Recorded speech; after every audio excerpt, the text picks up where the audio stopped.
What is up, everyone? Hope you are doing well. Man, I haven't done a countdown like that since I first started streaming. I feel like I'm like a newbie or something again because I don't know. Do you still use the countdown, Don, on your streams? No, mostly because I think I see a huge dip in retention as soon as people see that. They're like, "Fuck no." Oh. It's like, oh, this guy doesn't know what he's talking about. We got to get him out of here. Yeah, I'm not watching this. So we try to start off fast. Of course, I just dropped an F-bomb right at the beginning, so I'm sure this video is going to be doing great in the algorithm. Oh, all my live streams, it doesn't matter. Even if they're a member stream and it's just me talking about the most nerdiest thing in the world, no profanity whatsoever, I automatically get hit now for whatever reason from YouTube. So I'm on some list, I guess, because I'm covering, all that fun rainbow stuff. But yeah. So, but hey, welcome everyone. It's Thursday. I know I normally do the Thursday night rundown. Got Cajun Corey here. What's up, man? Hope you're enjoying Dallas. He was one that mentioned on Twitter, Don. He's like, this is not overrated. Oh, dude. I know a lot of you guys are in Dallas right now, kind of doing the FNT meetup. So there's old GR from San Antonio. But yeah, I know I normally do the Thursday night rundown, talking about the weekly stuff. But Don here from Flaccid Phoenix. If you guys don't know his channel, please, for the love of God, go check them out. They are hilarious, him and Gator. But I've been doing this topic for a while now and wanting to get into this with some of these movies, amazing or overrated. He brought it up recently. Was it on your stream? Wasn't it just a week ago? Yeah, I did. This movie that I wanted to talk about, because we've been talking in DMs a little bit about this idea of hey, what's something that's overrated? And there's some common, I think we talked about it backstage a little bit, just some common, what do we want to say, criticisms on big movies like Avatar, overrated, right, compared to what the cultural love of it is. And yeah, I was like, oh yeah, I heard Matt was on a stream. He was like, I love Ghostbusters. And I was like, dude, first off, unsub to your channel right away after I heard that. And then I thought, okay, this is a great idea. So yeah, I mean, everyone knows, anyone who's been listening to my channel for now, how I'm such an avid Ghostbusters fan. It just happens to be, Pops actually brought this up to me because I am a fan, but I didn't know that it was the 39th anniversary this Thursday or today. And Pops is like, hey, we should do a stream, talk about Ghostbusters. And I was like, oh my God, this is perfect. We were just talking about the amazing and overrated. So I was trying to bring everyone together. I don't know where Pops is. He's got the invite. I'm hoping he's all right. I haven't heard from him, but I know the man does stay busy. So hopefully I sent him the link. He can jump in and join in on the conversation. I know he is like I said, a busy man, but yeah. So we are going to talk about Ghostbusters 1984. Not the woman remake that doesn't even exist in my opinion. Did you even see that movie? No, yeah, I did not see it. I'm saying, oh. Same. I refuse to watch it. I've seen bits and pieces. I was like, there is no effing way at all that I'm going to sit through that trash and watch that movie. Not even possible. But yeah. So I figured, let's come together. Let's talk about this movie. And yeah, so I want to hear. So a lot of people know, I think it's obviously amazing. Don, I already know your answer, but for the ones who may not know, amazing or overrated? It's overrated only because it for some reason in our pop culture zeitgeist, this is held up as this amazing movie. I don't think it's amazing. I mean, at best, it's okay in my opinion. There's parts of where I go, I think there's movies in the mid to late 80s, right? This is 80s, yep. That came 84. out that should have been a bigger cultural impact than Ghostbusters, but Ghostbusters for some reason hit a nerve with people, similar to Goonies, that people now for some reason look to these movies as just moments in our they're almost milestones. When you look back, it's like, oh yeah, Star Wars, Aliens, Blade Runner, Ghostbusters, right? You even make reference to it in Stranger Things, and I'm like, why in Stranger Things aren't they talking about planes, trains, and automobiles, or Dirty Rotten Scoundrels? Those movies are way funnier, and I enjoy way more than this movie. So I think, overrated. As much as I love this movie, right? I think this movie is amazing. I love it. It's tied to my childhood, right? This is everything. I watched this as a kid. So I've seen this movie. I can probably word for word go through this entire movie. I've seen it so many times. I will say this, though. If this movie, like you said, due to, I think a lot of these movies, it matters the time it comes out, the cultural references that are going on. If this movie came out today, so right now, do I think this would do as well? Absolutely not. With the way things are, no way. I just don't. You don't think so? No, I don't think it would be that. Well, look at look at culturally how people are. Look at how the youth that this would appeal to, right? I just don't think this would do as well, because if this movie came out today, and I'm saying different actors, like today's actors, today's Right. everything, this movie it would flop. Absolutely, 100%. What'd you think of the new Ghostbusters that came out, Afterlife? Afterlife. Now, here's another thing. I actually thought it was very well done, but if you pay attention to Afterlife and you are a big fan of the Ghostbusters, right? It's Ivan Reitman's son. He did a lot of the same things that his dad did. A lot of the same, a lot of things were taken from the original Ghostbusters. So this appeals to the original fan, and I would guess their youth and their children. I actually liked the newer cast, the Phoebe, right? Like Egon's Grant. Did you see it? No, I did not, because I don't like Ghostbusters.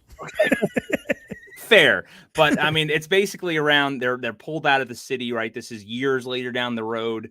This is like the grandchild of one of the Ghostbusters, right? They did a good job. It's not Ghostbusters, but it's an emotional roller coaster, because obviously Harold Ramis has passed away. He's gone, right? So he's knowing, and then if you know a lot of the backstory, what happened between like Bill Murray, Harold Ramis in the past, and there's a lot of lead up. So if you were a dedicated fan to Ghostbusters, I think most of them enjoy it. Now, I know some that were dedicated fans that didn't think it was that good. So, but for me, really?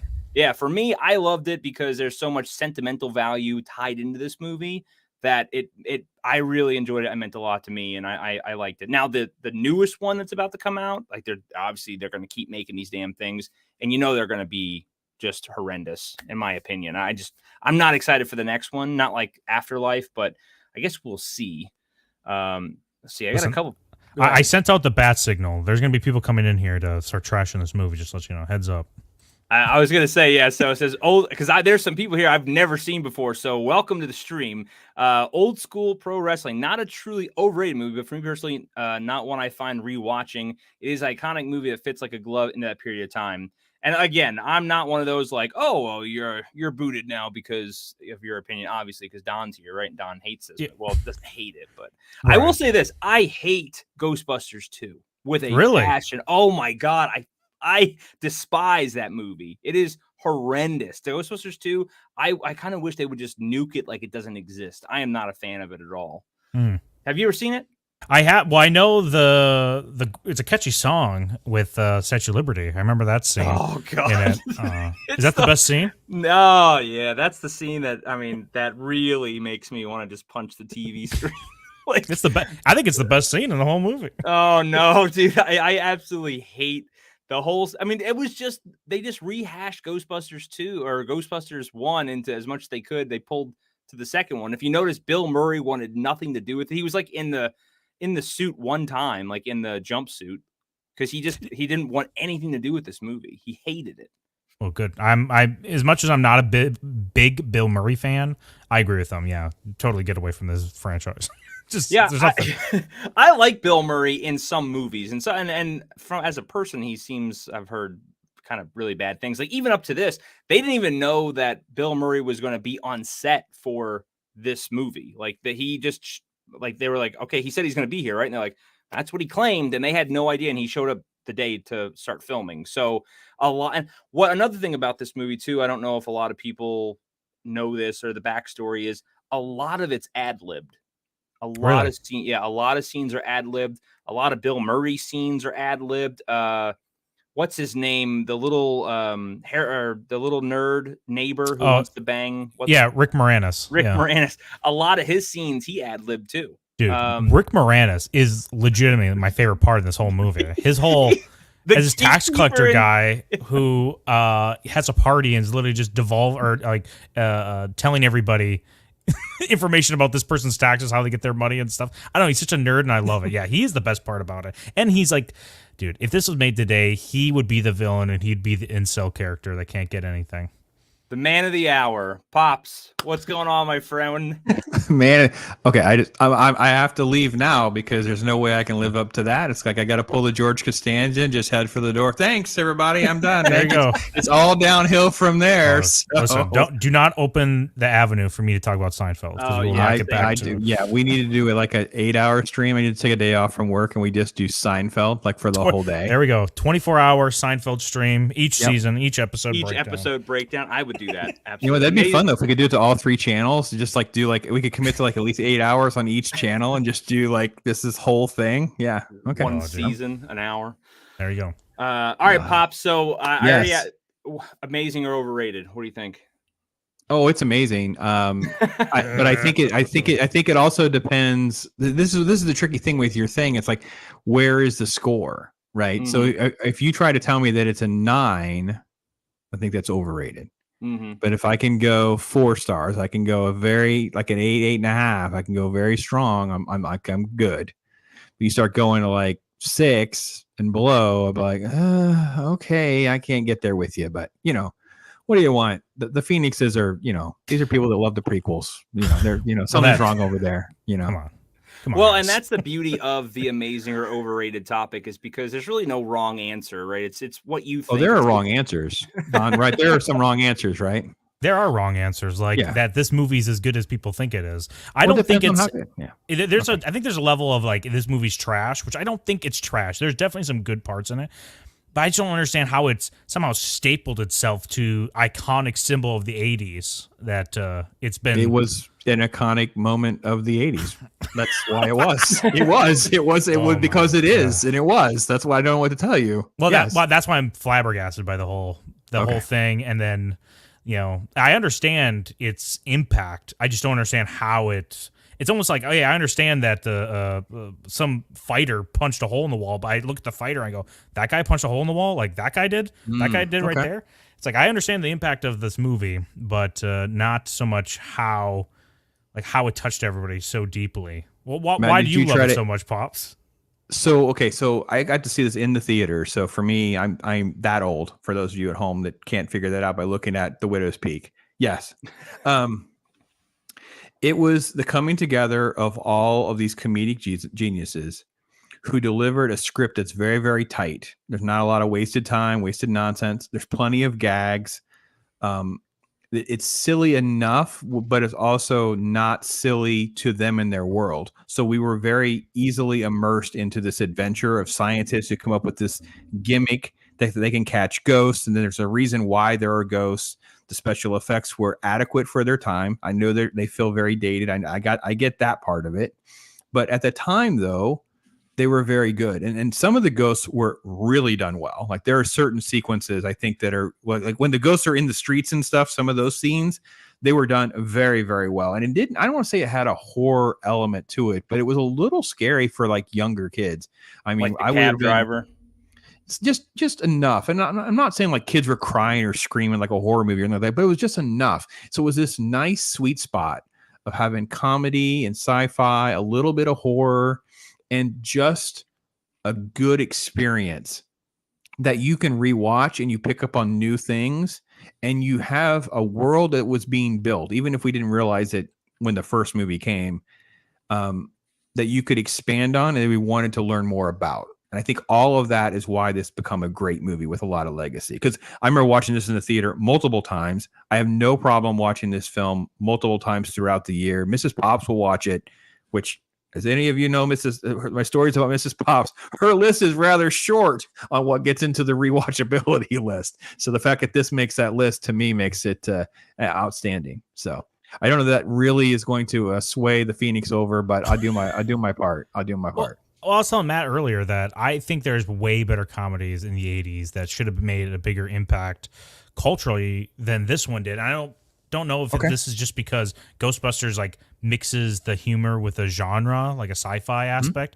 So nerds kind of love it more. But like I said earlier, Planes, Trains, and Automobiles and Dirty Rotten Scoundrels, I think, are 2 movies that are better than this that don't nearly have as big of impact on the pop culture as Ghostbusters. I would agree with your diagnosis there. Matt, you'd probably speak better to this too. I think it's because of the genre stuff. That's why this has a bigger footprint. Yeah, it spreads across so many different things with like just like the packs that Nerddom. they're using. The car, right? All the firehouse. There's a lot of Props and elements. merch, right? The merch. Yep. They become a merch. There's no merch for Dirty Rotten Scoundrels. There's no merch for Planes, Trains, and Automobiles. Like Well, we weren't buying shower curtain rings because I was about to say, yeah, dude. I mean, yeah, we you're could missing have. out. I think we should have. That would have been a great idea. I'd probably be retired and not having a YouTube channel if I'd been smart enough to have a line of Plane, Trains, and Automobile shower curtain rings back in the day. Well, and then like Yeah. you said, the other elements where you have like the monsters, right? You have the really like the devil dogs, right? Like Zool and all them, like the horror, not horror, but the scarier element. And then you get to the point where, yeah, some of this stuff, even like the librarian scene, where if you actually look at the details of how that was made, it's they said the original one was too scary and it actually had to be reused for Fright Night, but they had to tone it down for that one or for that scene. But you go from that, and then at the very end, you have a giant marshmallow man walking It was through, so funny. and it didn't pull you out of the movie. It didn't like you're not like what the fuck, like because it's and then the whole dialogue like it just popped in there like what Ray what just popped like there's so many iconic little scenes that like the scene where they're walking up, right, and he was like, oh, where do these stairs go? And he looks at me and goes, they go up. Like this dry humor, you know? But I think that what Don is trying to say is the cultural zeitgeist embrace this because of the world building, right? You become the concept of ghosts, the concept that there could be more to it, and all of that. The groundwork was played on why this is legacy, and the legacy kind of took a little while to evolve. It wasn't like even with Ghostbusters 2, I don't think that we still had like this legendary franchise and people are going to cosplay this and there's going to be all these Ecto ones, and it took a lot longer than that. I think because there was also a big lull with what happened after this. And when you compare that with other 80s comedies, and I don't know what else you'd put on your list as far as the greatest 80s comedies, but one of the others that was a cultural impact, didn't have any merch, was probably a better argument. Is it better or worse than Ferris Bueller?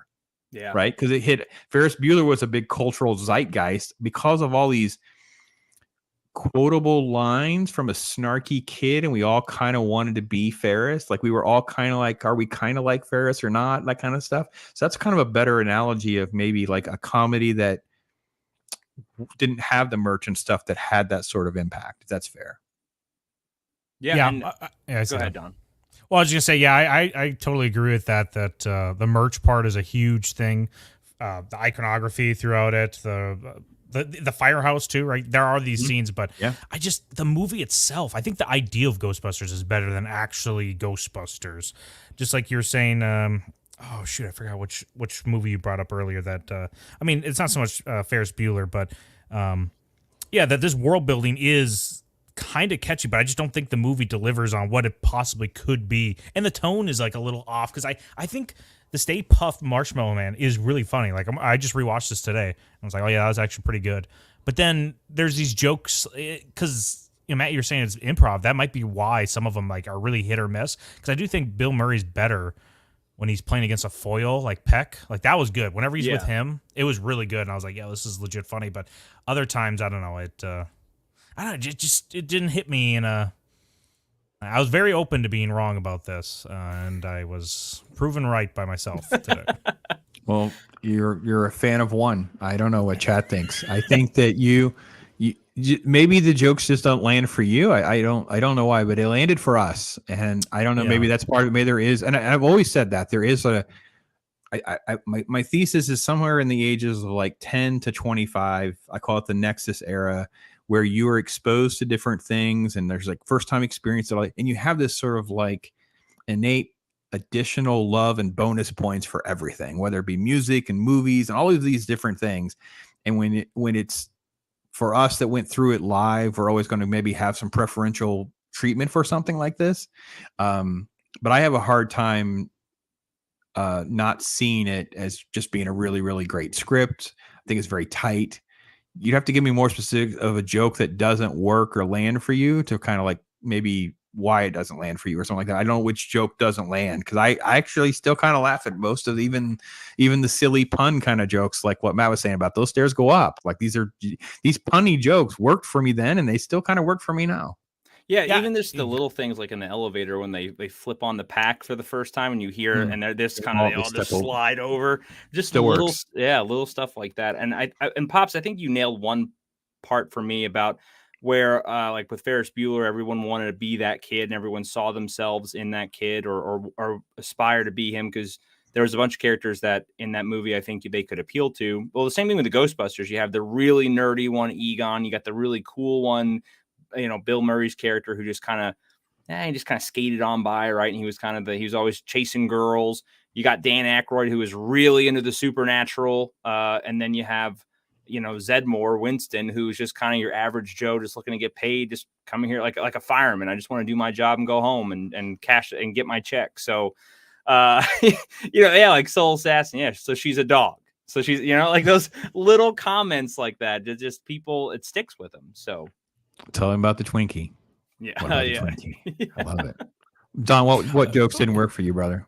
What jokes didn't work for me? Like the stairs go up. I was like, that's a fine line. And then he's like, everybody go in front of me. Like he's basically like, yeah, you guys go ahead. And I was like, I don't know. Like it felt like at some points I just couldn't really understand Bill Murray's character. That is he selfish? Does he care about his friends? Because a lot of times he's kind of like always pushing his friends in front, and he's more about the cameras than like when he comes out. Well, I understand hamming it up, as they're approaching the building, but I don't know. I just never got like a good character vibe off of Bill Murray. So when he kind of says these jokes about letting his friends go first, I'm kind of like, I don't know if he's joking or not, or if he really just doesn't care. I don't think he's joking. No. I don't think that's necessarily as much played for humor or meant to play for humor as it is his. And Vingman doesn't change as much as you would want him to in some ways. And when you rewatch it, I see this, and it's like what he is in the beginning to the end. His arc is that he becomes a believer. In the beginning, he's just a huckster, right? It's all just a sham. He's duping his way through. When the dean is calling him out on that, it is legitimately calling him out. He is legitimately a huckster. The movie makes him a believer, even though he's still the hustler. He's trying to get the ladies. He's still in front of the press at the end, but he does at least believe. Now, again, I agree with the comment you pulled up. Yeah, Ghostbusters 2 did not work for me. I know some people do like it. It doesn't work for me. I can't even tell the last time I've rewatched it. I've watched Afterlife 2 or 3 times since it dropped on video. Because I think it's a better representation of kind of what I envisioned things would go. Even though the movie has a ton of contrivances issues.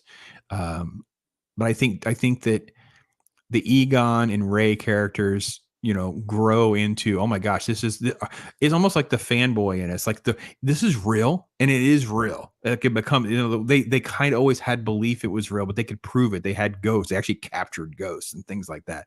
And Winston also, he becomes a believer. Like he is, like you said, nuts and bolts. I just want my check. Now he's like, I've seen it, man. I've seen stuff that will turn you white. Yeah. Well, that's the thing is, I think it'd be better if they had a heavier focus on Egon and Ray throughout the movie, and that Bill Murray's like Peter, his character, whatever Peter, but Bill Murray's character. If they were like, dude, we need you to be like the third part of this team here, and you can't just be selfish. But the movie really kind of puts him in focus because I know he's the main star. Bill Murray's a superstar at this point, right? So they're going to, I'm sure the studios are like, push him up front, everything about him. But doesn't it seem like his movie and not like a team movie? Because I always felt like when I'm watching this, I'm like, this should be more of a team effort. And the other two just feel like side characters. And also, I'm not a big fan at all of Harold Ramis's acting. I think it's awful. The whole time I'm just like, what, did this guy ever take any acting lessons, or how is he even a paid actor? And the same thing is, I hate Stripes. I hate that movie, and he's in that. Oh, wow, okay. I get the same. I thought he was completely different in Stripes, and you'd be like, well, at least you can see that he can act. He's just different. I thought he was acting as Egon. I thought it was not. I don't know. Okay, fair enough. I mean, listen, when you come into a film like this, though, and you have sort of like, I don't like that actor, I have a low opinion of an actor or something like that, or a low opinion. That's a fair thing. I can get it. I can see why some of that stuff's not going to connect for you or resonate for you. That's fair. Well, Bill Murray, I think I'm indifferent about him. Like, I think he's, again, a little overrated. I do love him in some things. Like, What About Bob? I think he's his best performance. That movie is amazing. And there's certain moments with Bill Murray that I go, yeah, this guy is good. But other points where I'm like, I just don't. Don't like his line delivery on something. I should have written down some more of these lines that I didn't really like. But yeah, there's just definitely some moments where he kind of gives a line delivery that I'm like, I don't know, he could have kept it. Like I like that the seriousness of this movie that could have been there, but it never felt all that serious, did it? Like it's supposed to be funny the whole time. I think it had some serious elements, but they were always dancing on the cusp of humor.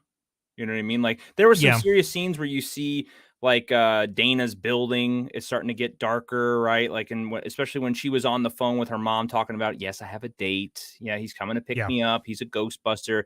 And then you see the door, you know, like the devil dog's face in the door and all that. So there are definitely some serious scenes, but then it also does break back to kind of a humorous moment. Yeah, I like Rick Moranis when he's getting chased down by the dog, right? And then you see everybody in the restaurant just like look over, just he's like a crazy guy, and they're like, okay, go back to eating. It's like a bum, yeah. But do you really think?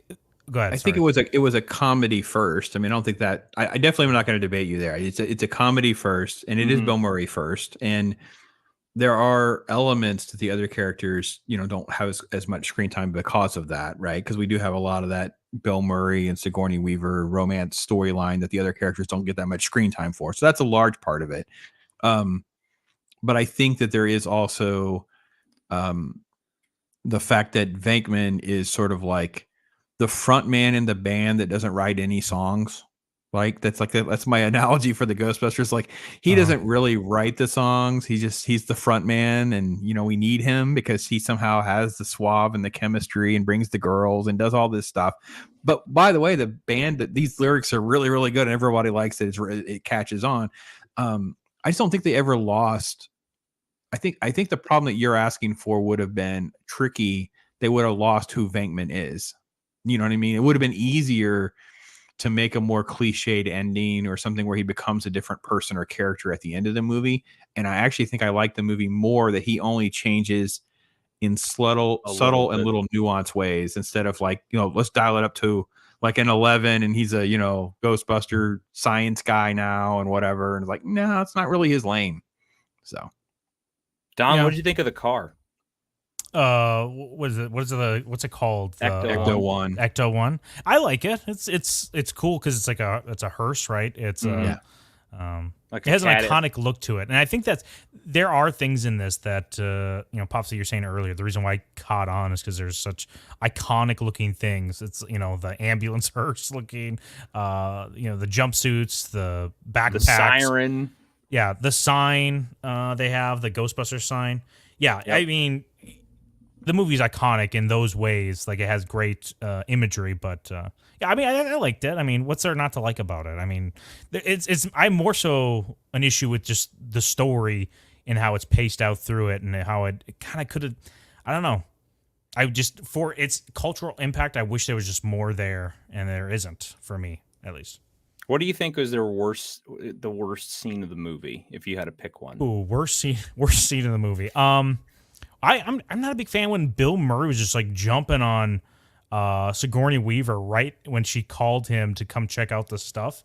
I was like, I don't know, he's such a hound dog, which is fine.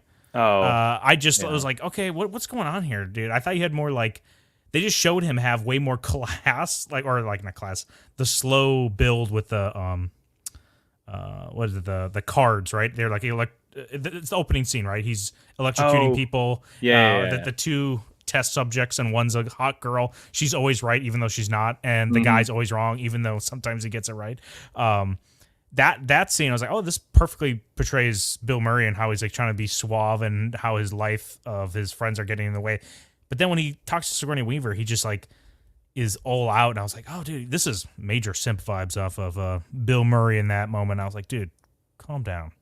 Oh, I'm not a big fan of that. I didn't see that scene that way. I thought that this is his technique, and it works on the young, naive college co-ed. But with the older woman that has like a job and a career, she's like, you're just odd. You're more like a game show host than a scientist. Like, you know, this doesn't even make sense. Like, what is wrong with you? And it's because his moves and all of that, which is actually kind of funny in the sequel. It's one of the few moments of Ghostbuster 2 that is funny when he talks about, trying those, cheap moves on me. He's like, oh no, I got all new cheap moves and that kind of thing. Like it is played for laughs in the sequel. The worst scene is a little tricky. I don't know, Matt, you want to take what would be your worst scene? That's tricky because there has to be a worse scene. I don't know. It has to do with Dana. Definitely some of the Dana stuff. And it could just be kind of tedious at times. Like it's just a little bit of that, but I don't have much, man. I like the script. I think it's very tight. It moves pretty well. I don't have any major stuff. And this is not some long, bloated movie like we get now.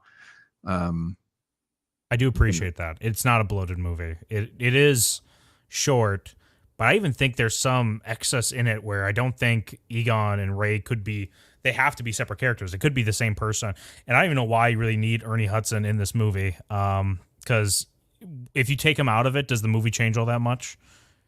No, it's a shame. I mean, I really like Ernie Hudson's character. I kind of wish there was. I remember that as a kid. I always wish there was more of Ernie in the movie. But we need a full stop. Everyone now unsub from the Phoenix. Because thank you. Clearly he's a racist. I mean, it's just very clear. He just didn't want the black guy in this movie. Like it's totally clear.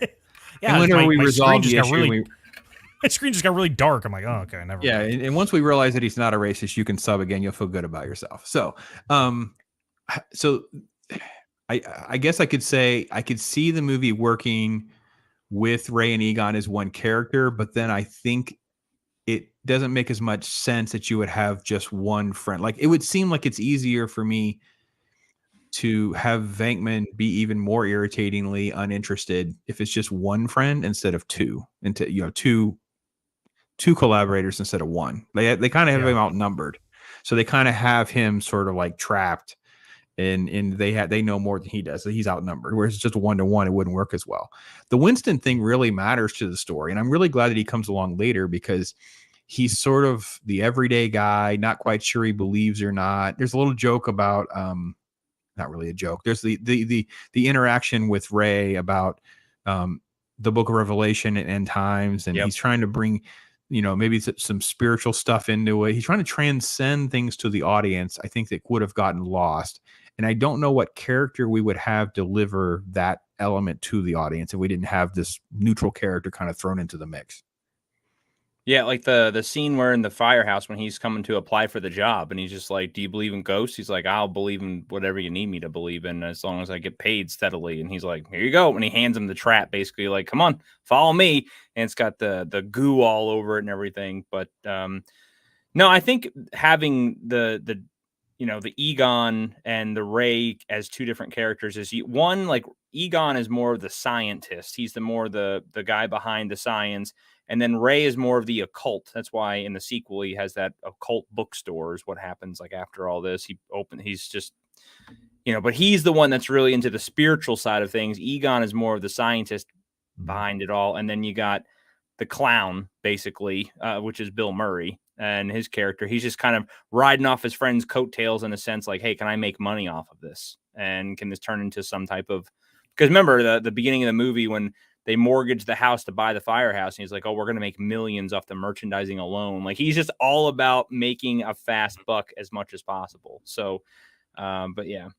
Let me draw Don out on try to pin it down this way too, because I think a better comparison might be, I know we've danced around a lot of different movies of that era. What if we compare this to the impact of like Back to the Future? Because it's really very similar in the sense of being a comedy first, sci-fi elements second.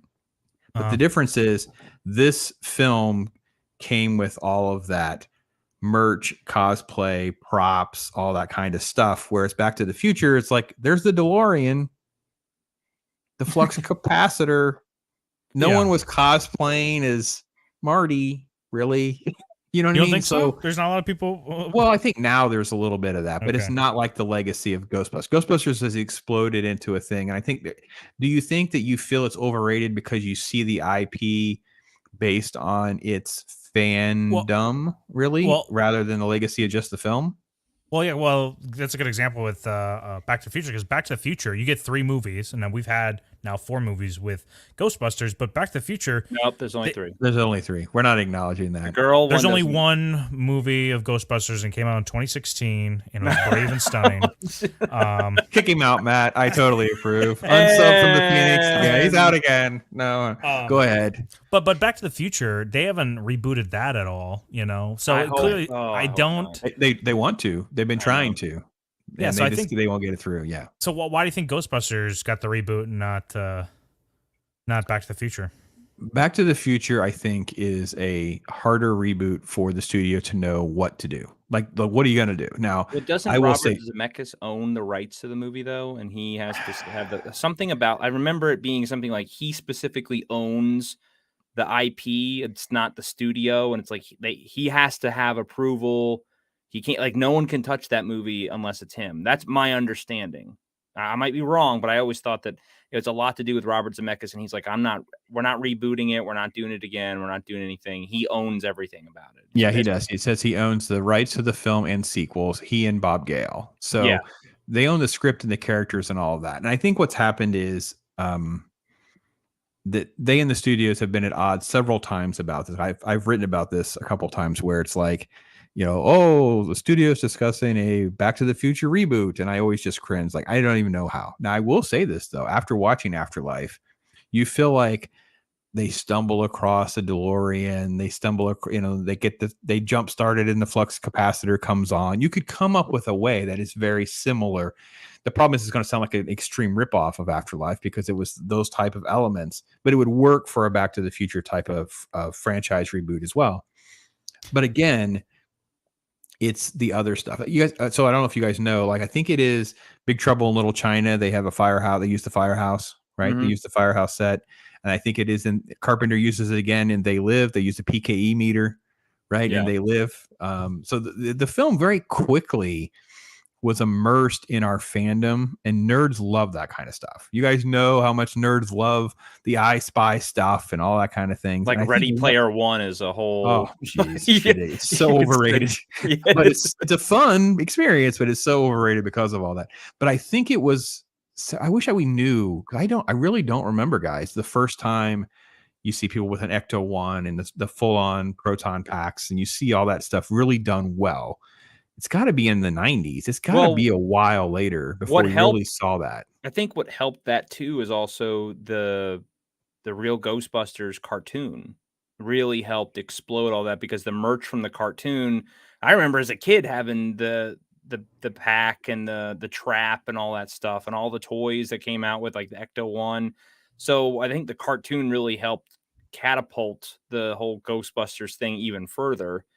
Whereas, like, I remember when Back to the Future came out, there weren't really, I don't remember, were there action figures? There's a cartoon. Oh, I remember the cartoon. I have the set of that, but I don't remember there being like a DeLorean with action figures at that time. Not like the Ecto-1, but I just didn't have them, or I don't know.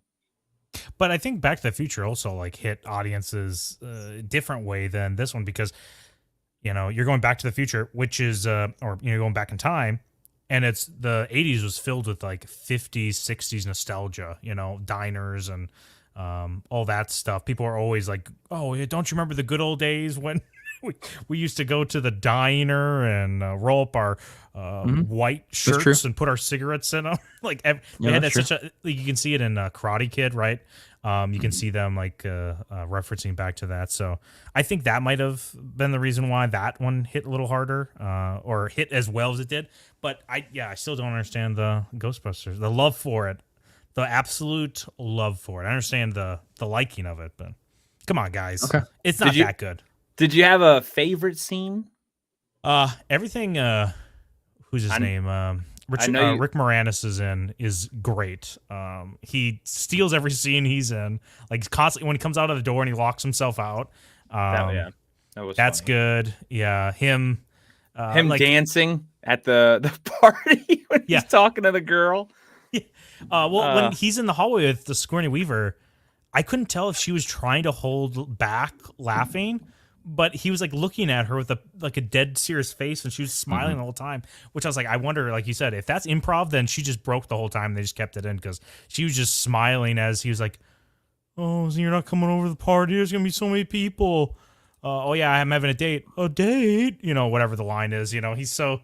Well, bring him with. Let's do it's this okay. thing. Yeah, Yeah. he can come too. He can. I think the my whole- favorite Rick Moranis would be when he has the metal colander on his head, Oh. and he's basically the dog persona, sniffing and moving around. I'm like, this scene. He is just genius bringing this scene. Yeah, I just smelling couldn't the imagine trying to. coffee and everything. Oh yeah, yeah. just the way he overacts as the dog. I don't know how you keep a straight face when during he's those talking sequences. to the horse and carriage, right? Yes. And then the driver looks at him and he does the red eyes and then takes off running and fucking stumbles over the bum and then he's like, the end times are coming, you're all gonna die. And the guy's like, what the hell? Like, if that's what's great is though, I grew up in New York City, right? So that was like typical New York stuff, like those hobos and stuff. And that was another thing too, very appealing to me in this movie is it was filled in my basically my backyard. It was home. So seeing that stuff on the big screen, it was more appealing. It's like, oh well, I know where that's at. I know where the library is. I know where the Stay Puft Marshmallow Man was. Like, you know, all those locations. So that's, at least for me, it was a little bit more. And Don, that's why he loves King Kong 76 so much, because he's just, I love King Kong 76. He's immersed in his King Kong 76. So bad. It's good. Sure it is. It's Those all covered. rapey eyes. That movie, man. Holy hell. I guess that's your love language, huh? It That's my is. yeah. Give me those eyes, and I'm in. Yeah, well, you know what? We were talking about it earlier about, you know, if they could have had lines maybe for somebody else instead of, what's his name? Ernie Hudson in this. I think could have done that with the receptionist. That's kind of feels like they're overlapping parts of some person entering this supernatural scientific world, and they have to be dumbed down. Basically, the person in the script that goes, say that in English, like dumb it down for me so I understand everything, and then they have to say all of the techno babble in a way that you understand, like the Twinkie thing, which is good for the story. You need that person to tell the audience, you know, these lines, because if everybody's like a high intellectual person, they can speak kind of shorthand or be on the same page without telling everybody around them. So you need that kind of dumb person. It's a cliche in most like team up movies, right? It's the new guy on the team that has to be told everything. You should have just had the receptionist be that, and that's the only thing I see Ernie Hudson really playing in this movie. Yeah. What do you think of the fact that Ernie was supposed to be that role was supposed to be Eddie Murphy, and it was supposed to be much earlier in the movie? Oh, then yeah, that makes more sense. Like if he was integral with the 4 right away, yeah, that makes more sense. And if anything, it would have made more sense if he had a connection with Bill Murray's character, who's like, again, the person who's kind of on the outs of the group anyways. But he seems like he's just a new guy in there. Or if they're replacing Bill with this guy, I don't know. There could have been a good dynamic in there. He was supposed to be slimed at the hotel. It was supposed to be Eddie Murphy slimed at the hotel that he was just going to join the Ghostbusters from there, basically. He's slime pilled. Eddie Murphy was supposed to be in it, and then well, that's who Slimer's based off of, was Belushi's. I don't know if you guys, Pops, you knew that, right? Yeah. Well, Aykroyd is obsessed with the Belushi death situation. So anytime he gets a chance to talk about it or try to integrate it into his world, it's part of his mental disorder, in my opinion. It's like part of the reason Aykroyd is just so odd is because he went through this Belushi trauma thing that he went through. So I get that. So speaking of Blues Brothers, overrated as well. Oh my gosh. I enjoy Blues Brothers, but I don't know. Overrated is tricky because where do you rate it? Because I don't know that I rated it as high. See, that's the thing. It's like where's our starting point? If I call it a 3-star movie, is that overrated? A 3 out of 5? Yeah. Is that overrated for Blues Brothers? Yeah, I think that might be okay. Yeah, actually. Yeah, I think it's a 3. I mean, maybe a 3.5 if you're really into the music of that time, which it tried to capture. Which I think, okay, you get an extra star if you're really into that music. You start calling this a Blues Brothers a 4 or 4. No, that's ridiculous. You're getting carried away. Matt and I talk about this all the time. Like this obsession with the overscoring and the underscoring just makes my head hurt. And now that now we have got the veil pulled back on this Rotten Tomatoes scam where they can pick and choose. I saw your videos. Like, I did not know you didn't know that. Yeah. I didn't know that they would pick and choose which ones they'll show, because if you saw the other score on the critic score, which one is it now? Maybe it was for Spider-Verse, or maybe it's for whatever. Anyway, it was like now they're not showing all the critics. They were showing only the top critics. So there's like 50 votes, but they're only showing the 8 score, the 8 votes. And it was like they can pick and choose which ones they want to show. And I didn't know they were doing that. I thought they always chose one side, and now they don't. They can pick and choose what they want to do. That's what I didn't know. So now, did you guys know that Lois Tully's character was written for John Candy? Say, I didn't know that till earlier. Would not have worked at all. Whose character? Rick Moranis. Rick Moranis. Yeah. Oh, Can you see John Candy at that? No way. No. Yeah, it'd be different. Like, I don't know if it's bad, but it's just definitely different. Not because what I like. I envision the nerd from Vacation at that point, right? I envision that type of nerdiness out of Candy or something. I don't know how else you would have gone with it. It just, it's hard to envision. That's for sure. He's one that we definitely lost too soon. I do like some John Candy movies. I think he's a very good actor. He is, but listen, he was. Uncle Buck. Uncle Buck. Uncle Buck was fun. Uncle Buck sucks. Sorry. What? Uncle Buck was fun. Oh, dude, no. What? I like some trashy John Candy movies, like Great Outdoors. Love Great Outdoors. I love Great Outdoors. Yeah, Planes, Trains, one of the best movies of all time. I literally quote that. It has to be every month. I'll eventually quote it, but I like me. My wife likes me. I'll literally just say anytime I like something, like, oh, I like Lord of the Rings. My wife likes Lord of the Rings. Like, it's just such a great. Oh, it's such the feels hit you right there. And listen, there's nothing like that in this movie that could have been there. Planes, Trains is hilarious. I just wish there was more here for Ghostbusters. I don't disagree about Planes, Trains, and Automobiles, but I disagree about Ghostbusters being quotable. I quote Ghostbusters regularly as well. No normal person stacks books like this. I'm just saying, no normal person. I have quoted this movie so many times. This, and then honestly, between me and my dad, anytime I touch something that's like if I burn myself from Back to the Future, it's like, what is it? Hot? Is it hot? And I'm like, no, it's damn cold. You know, like that one scene when he's touching the DeLorean when it first comes back from coming. Like, we always quote that, and there's so many scenes out of Ghostbusters I've quoted. God, like, this is just my go-to movie when it comes to that. But another scene that was improv, when the bookcase fell. That was all improv. That wasn't supposed to happen. The bookcase. Oh, really? How did it happen then? Like, what happened on set that thing fell over? It just fell, and then he goes, "Has this ever happened to you before?" And they both looked at each other, and they just kept it in the movie. So there's all kinds they were filming in an actual library. That's where there's this major error in that scene where they actually walk in front of one of the mirrors, and you can see the camera guy, because they were filming on this at the library. So it's like it wasn't like a controlled set where all of these sort of like problems were removed from it. So that kind of stuff happened a lot. I definitely quote all the time. Maybe it's because I work in academia. I work in science, and it's like, you've never had to work out there in the private sector. They expect results, and I'm like, yes, that's so exactly how that works. So yeah, that was a good line. Let's see what else. Like this one here, this scene with the cart where all the pyrotechnics came off. Apparently, her response was ad-libbed as well. Like, she didn't expect that to go off like that, and she was like, "What the hell are you doing?" Like, that was all. That was all real. That was a real response to that. I don't know, Don. Did you know that the Ecto one was supposed to be black? I'm glad it's the other color. For obvious reasons. No, it does look terrible black. Like that looks awful. Oh, that's terrible. Yeah, I did not know that. That's awful. It was originally.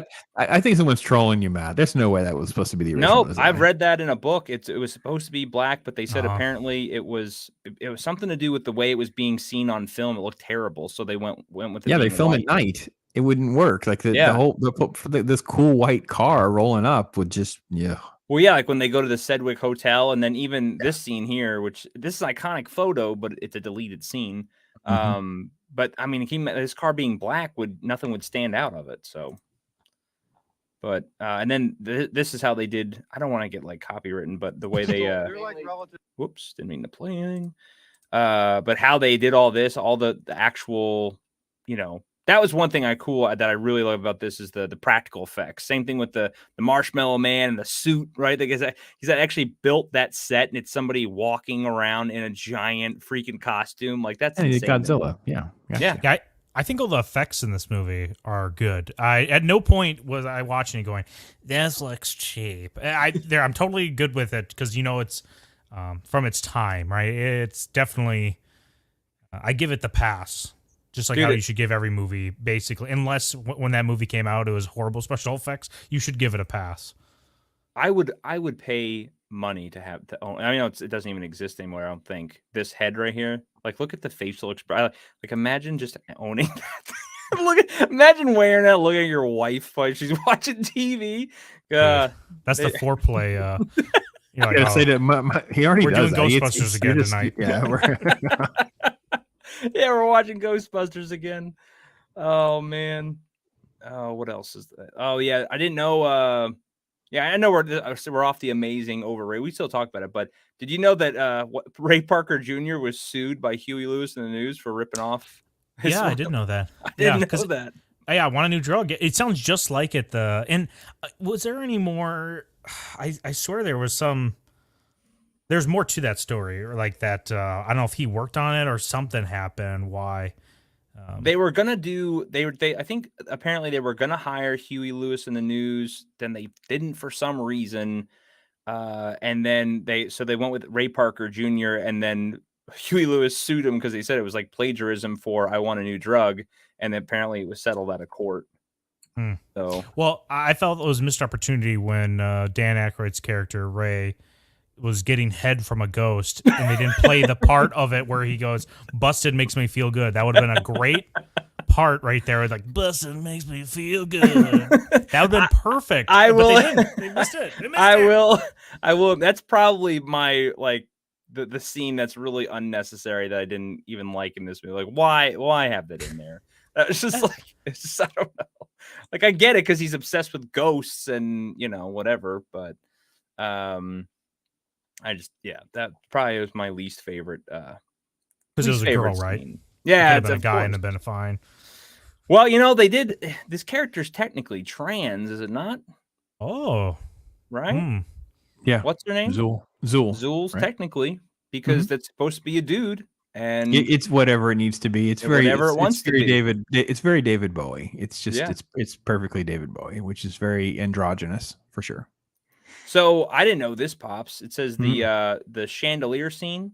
So the visual effects team had only 10 months to create and shoot every special effect. So when the shot of Slimer floating around the chandelier wasn't working, they spray painted a peanut green right here for the second long shot, and the peanut is in the film.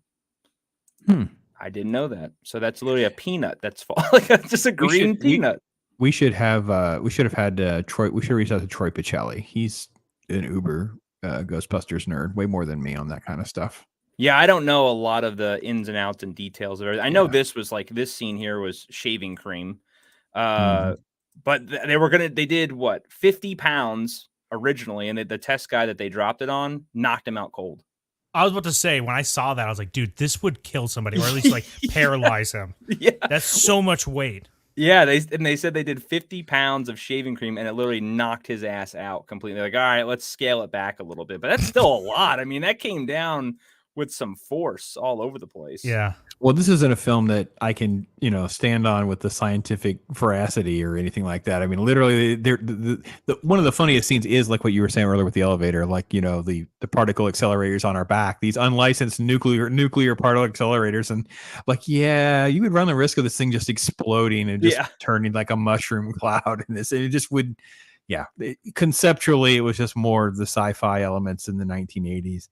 I'm actually a little surprised they kind of kept with all of that being so direct into Afterlife. They didn't try to tweak the science a little bit more or something like that, but it's fine. It's a very techie movie for something like I was always surprised as I got older and paid attention to the movie more, like how not detailed, but just very, I don't know, just very techie that the proton packs and the trap and all that stuff is. So it's one part I always enjoyed about it. Like you said, it hits different aspects of all kinds of movies, like his night vision goggles, right? Like all that stuff.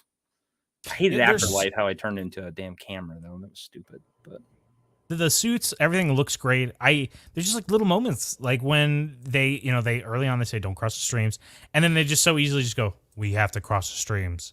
I don't know. Like, I wish there was a little more buildup of, you know, I mean, it might seem cliche, but it's like, yeah, someone crossed the streams. We actually saw the damage it does, and like we can't do that. And then it's like, yeah, we're gonna cross the streams, even if that means we die. And they all like, okay, let's do it. But it's like, nope, let's cross the streams. Let's do it, guys. And they just walk up. I don't know. So here you go. So you could have had more weight to it. Yeah. So the Ghostbusters defeat Gozer by crossing the stream. It was thought up on the spot.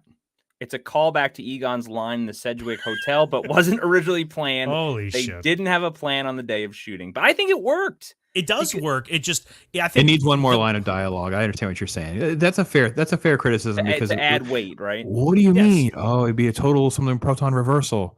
Oh, or if Winston had said, "Well, wait a minute, what does that mean?" Like, one more line to give a little more weight of like, okay, I guess we'll have to it's like something. I don't know. Well, it would have been good too if Bill Murray's character was always like, always looking out for himself. And it's not that he isn't looking out for himself still, but if he goes, you know what? Yeah, let's cross the streams, because if we don't end this here, it could be, the world could be cast into shadow, whatever the prophecy they talked about earlier for. And I don't want him again to be like this altruistic, savior that dies on the cross for everybody at the end. I don't want that. Yes. But I do want him to go like, fine, let's, you know what? We're all going to jump on this grenade together because that's the right thing to do. And we need to do this. And then right afterwards, you can just have him kind of turn back a little bit to his shitty self. But I don't know. Again, yeah, the weight, but now it makes way more sense why they didn't put it there, because they just thought of it on the spot, which makes me think how much of this movie might have been just thought on the spot, like you said earlier. Yeah. And all right, I need someone that's graphic design in the chat. I want this shirt. Can you guys make me a? I'm going to change the subject radically. By the way, it's just that's how my brain works. So I want a shirt that involves some sort of Philadelphia mass turbulence of 1947 shirt. I want some sort of reference to that line in this movie. By the way. There's probably nobody in my chat that would even be able to do that. Oh, come on. I just want that Philadelphia mass turbulence of Philadelphia, and it has like the circle 1947 or something like that since 1947. That's what I want. Yes. What do you think about this scene with when the arms came out and everything? I thought that was kind of creepy as a kid. I mean, as I grew up. The devil dog breaking out of the thing. And how the chair turns and shoots her into the closet. It's good enough. I like it. Again, it's supposed to be soft horror. It's supposed to just be unnerving, not necessarily like, frightening. And obviously this is a film that definitely was struggling with like, how are they going to pull some of this stuff on the budget, and how are they going to try to do this and that? I think what Don said is, I grew up with this film, so I'm okay with allowing it for its time and its place. We didn't blink an eye at a lot of the elements of the film when it first came out, for sure.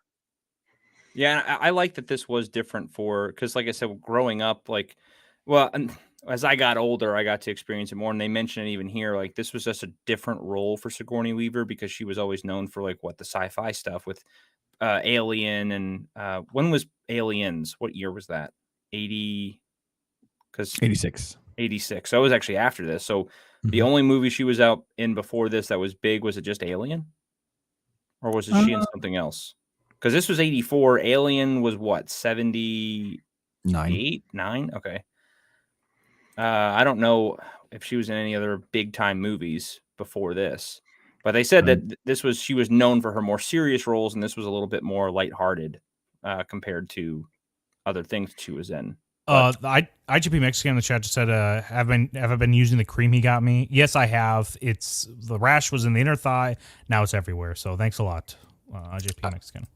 All I can say is I don't remember Sigourney Weaver at all being relevant. I'm looking at her resume of movies. It was more of her going, I don't want to be typecast maybe as a sci-fi scream queen or something. I can see her saying that, because she had nothing. Her list of credits are like Eyewitness, The Year of Living Dangerously, The Deal of the Century. None of these movies were defining her in any other way. Ghostbusters gave her acting in the comedic realm. She returned to Aliens in 86, and boom, she's a superstar. And that got her to do Gorillas in the Mist, which was like a dramatic role and things like that. So yeah. Hopefully your rash is going to subside soon. I don't know if it's poison ivy or whatever else it is that you. Is the GoFundMe link in there for your rash? Like we get to raise the funds for your treatment? Okay. But it could be a scam. If it's one of those rashes that never go away, because then Well, it's a Venkman rash, right? It's a Venkman rash. We have to raise money for the. Yeah. So this is one thing about Reitman. They said he quickly knew he had a hit on his hands. He had audiences laughing and screaming in equal measures, which was what he aimed for. Reviews were very good. And 2 weeks after release, there were kiosks everywhere selling T-shirts. But there was another thing I read too. Like Reitman was very methodical and kind of obsessed with audience reactions. So like when they did screenings and stuff, he was there and he would actually write down like, okay, they laughed this many times, they didn't laugh this at this moment, and then he would go in and tighten up and change things. I don't know exactly if he did that with Ghostbusters, but apparently he did that with a lot of his movies, which is why he's actually come out with a lot of, I mean, even though Don hates a lot of his movies, it seems like, but no, I mean, so that's another thing in there. So man, it was very much a thing back then, though, with comedy, especially. Like there are movies that were just radically changed because of how they would screen for audiences and things like that. So that's not as uncommon as it kind of sounds now, where people are like, into their vision or whatever. But they were very much into, especially with a comedy. A lot of movies had some adjustments and tweaks and reshoots done to adjust this and adjust that for things don't work. So it's not as not like today when they're like, oh, if you just don't like my movie, you're the problem. Watch it. Yeah, you're the problem if you didn't laugh at my joke. Yeah, I know. Yeah, I'm really trying to separate myself with the audience reaction and the movie itself, because like this movie's fine. It's just the audience reaction and the love for it where I go, okay, guys, everyone needs to chill out a little bit. This isn't like we shouldn't put this on a pedestal. Like I was saying earlier, with like Stripes, I feel like that is like that. Blues Brothers, even Breakfast Club. I do not like Breakfast Club. I think that movie's. I don't know. Maybe I just hate these iconic 80s movies. Yeah, Breakfast Club's okay. I will admit, I'm not a big giant fan of Breakfast. It's okay. It's all right, but I'm not a big one of those like that praise it. But we also talked about Goonies, right? It's a film of its time. Yeah, it's just these are things where there's definitely bonus points when you live through them. I can get that. I'd have to watch Breakfast Club again to see how I felt, but I don't know. I don't know that I can get that far with you guys. It's like saying I don't like Ferris Bueller. I think it's like sacrilegious, but it's fair enough. It's like whatever. What about Beetlejuice? Do you like that movie? I love Beetlejuice. See, this is what I'm talking about. Maybe there's just a tone back then. Everyone was just high on Ronald Reagan. They were just taking everything. We're going to have to do this as well. Batman. 89? Oh. Yeah. Okay. Batman 89. That's another. Don't start. I did a video on it. I did a video on 89. I'm like, I know there's some issues, but yeah. Don is not a fan. I know. I don't know. You know what? I think Jack Nicholson kills it. Jack Nicholson is perfect. I love his casting. I think he carries the movie. Everything else there, literally the worst Alfred of all time is in that movie. Oh my god, he sucks. He's complete trash. Michael Goff's Alfred. I'm glad he's dead. I wish he would have died in the first one. I can't be seen. I can't be seen right now. I can't be seen. Oh my god, Pops, what's your opinion on Goonies? I love Goonies. Yeah, Goonies is so rewatchable. Goonies is like rewatchable, fun adventure stuff. I don't know how. Okay, so it's like one of these things too, where again, I'm a practical critic. I think, right? So for me, I'm not giving these movies like 4.5 stars or something. I'm just like, these are all these fun, rewatchable films that I enjoy watching. Like Goonies would be in that category. Oh. 3.5 stars. We're in this same sweet spot. It's like this sweet spot of this 3.5. Rewatchability is a big part of it. I don't know about Breakfast Club. That might be one I haven't really rewatched much. So I might be more of a hypocrite on that one but yeah. Don, what's your favorite movies? Let's maybe we got to set the score with that, because my Kong favorite 76, movie? right? Kong 76. We've gone full circle. Yeah, Kong 76. Kai Jun, baby. We got to talk about Kai Jun. Go ahead. I don't know my favorite movie. Well, maybe not like. Yeah, I'm trying to think like top 3, top 5. I'm a big Christopher Nolan fan. I love Christopher Nolan. Prestige and Inception. I love those movies. I do like recent James Gunn movies. I think Guardians of the Galaxy 3 was actually pretty good, and Suicide Squad. He's a good working actor. Or good. We're talking about director. your top 5 movies of all top time, 5 movies. And you What's your favorite Western?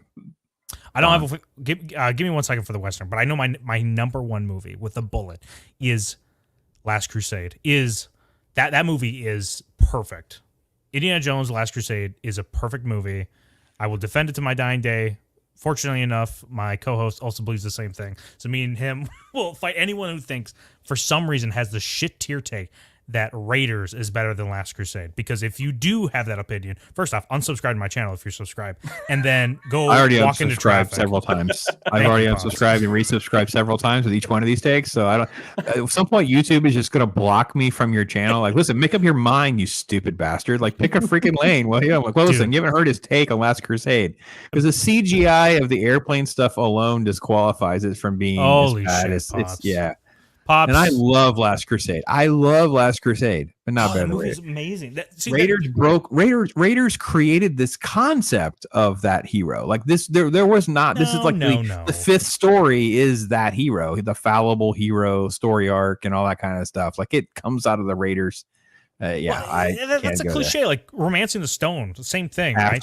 After Raiders, yeah. Nah, it's like a pulpy kind of adventure story. Oh, a backyard farmer.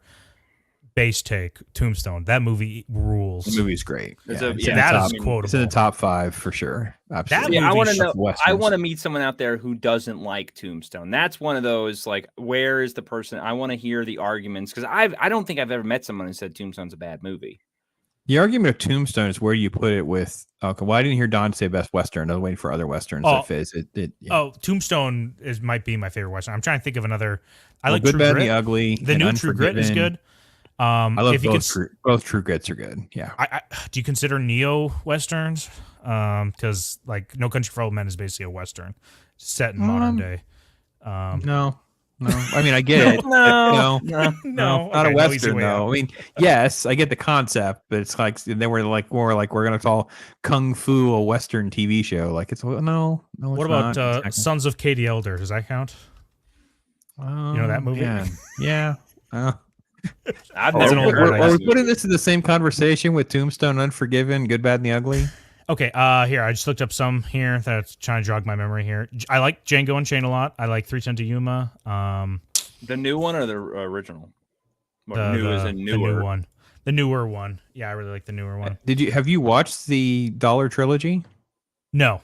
I've not. So you haven't watched Good, Bad, and the Ugly and Fistful of Dollars. I still have yet to watch all those. I've watched bits and pieces. I haven't seen them all. When you do watch them, and I know, Donna, it does appear that we're having a struggle with this. Please give us a little bit of concept of the when they were made kind of thing, because it's been a minute. It's been a minute when those were made. I got a feeling you're not going to like them at all. That's okay. We'll go from there. Listen, I like. I'll watch like older movies. When I first watched Godfather, the first one, I thought, this is overhyped. This was overhyped. It's not a bad movie. And then I watched the second one, and I was like, this is right where it's supposed to be. This is a great movie, the second one, The Godfather. And then I rewatched the first one. I enjoyed it a lot more after watching it years later. And if you want to watch about it, The Offer on Paramount Plus, it's a great series. Yeah. Mm-hmm. What's it called? The Offer. I've been pimping this freaking show to you for a year. The Offer? Yes. Yeah. About the making of The Godfather. Oh, yeah. I haven't. Oh, listen. Okay. Miles Teller's good in it. Kick him out of his own stream, people. Yeah, I haven't watched it yet. I need to. If you like Godfather, it's a must watch. I love Godfather. It's a good movie. I mean, again, they're making that like that's the best film ever made of all time in cinema. Yep. I'm like, really? Them together is.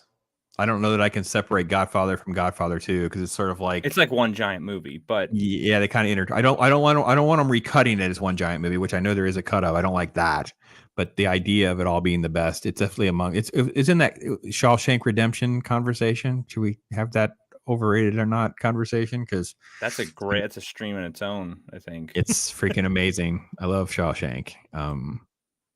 It's good. That's an all right movie. I don't know. I don't think the rewatchability is there a lot. Being honest, I love this movie. I watch it every year. Yeah. No, that's like Philadelphia. Like we've talked about that. No, it is not like Philadelphia. Philadelphia is the best movie I'll never watch again category. It's like, it's a great movie. I'll never sit through again. Thank you very much. The whole movie's like, Rewatchability is hey, a I'm Tom Hanks. negative I have number. AIDS. It's a negative number. It's like, oh, It's like, do you want to hate life for like an hour and a half? Then please wanna- watch this movie. I mean, you do have to consider rewatchability into rankings because there's Yeah, movies absolutely. that are like Schindler's List, another one that's very dense, very hard to watch. It's not like, hey, what's It's a everyone great doing? film. Let's just throw on some wanna- Schindler's List. And you're like, no, probably not. Let's order a pizza and put on Schindler's List. Like, nah, I don't think we're gonna do that. Here's the trick, Don. And I've probably been married longer than you. What you do is when she's in a bad mood, Then and you put just on want to try to Schindler's honk her off List. just a little bit more, just turn it on, but turn it on so you're like a third of the way in, like you've been watching it, and then leave it on like you're not paying attention, you're doing other stuff. Just have Schindler's List on when she's in a bad mood like that, and just let's just stoke the fire. Let's just get this all out now. Yeah. When she's telling you Write this down. something you don't want to do, you just put on the scene where they're talking about the bridge, right? Like, oh, you can't build this bridge here, remember? And then you just look at her while the scene's playing. So when she's trying to tell you what to do, just put that scene on and then just stare at your wife right in her eyes. She's trying to tell you to do something. I hope you know what I'm talking about.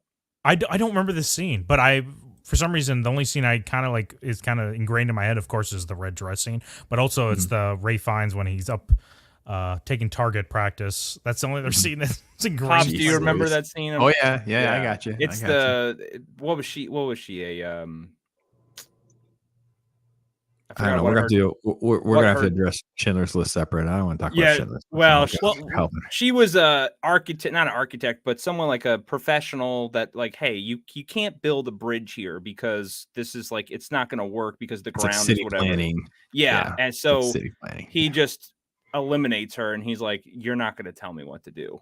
And then he goes, okay, now don't put the bridge here. Matt's approach to my marriage instigation is completely different than mine. Mine is like you create an environment that's so stressful and uncomfortable that she'll just get out whatever it is she's keeping in and just get all this out now. I don't want you to sit on here the opening grumping. scene of Saving Private Ryan, No, that's a different thing. She'd just be like, turn this crap off. She wouldn't even tolerate that. And I'm talking, you got to get into these heavy dramas that no one wants to sit through stuff. It's just uncomfortable and awkward and Here we go. I don't know.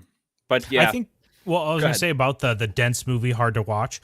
There has to be a certain point when you watch a movie so many times now, you're like, yeah, it's like my personal rankings, this movie is better than this one because I watched it so many times. Like Austin Powers too has to be one of my top tier movies because I've watched that movie so many times. And I love that movie. Objectively, I can't say it's better than, Schindler's List or like 12 Years a Slave, but I'll never watch those movies probably again. Or if I do, it'll be like once in the next 10 years, Austin Powers, I'll probably watch again this year. I don't know. Does that make it better? Does that mean it's better?